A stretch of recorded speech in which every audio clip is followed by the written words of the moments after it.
Living things, including animals and plants, are called organisms. There are many different kinds of cell in an animal or a plant. Most of them are specialized to carry out a particular activity. Usually, many cells of the same kind are grouped together. A group of similar cells which all work together to carry out a particular function is called a tissue.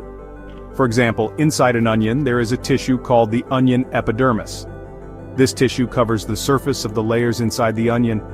In animals there is a tissue called ciliated epithelium. This tissue lines the tubes leading down to our lungs. The cilia all wave together like grass in the wind. The bodies of plants and animals contain many different parts called organs. For example, your organs include your brain, heart, and muscles. Plants' organs include leaves, roots, and flowers. Each organ is made up of several different kinds of tissue, working together. For example, your brain contains neurons and also several other kinds of cell. A plant root contains root hair cells and also several other kinds of cells.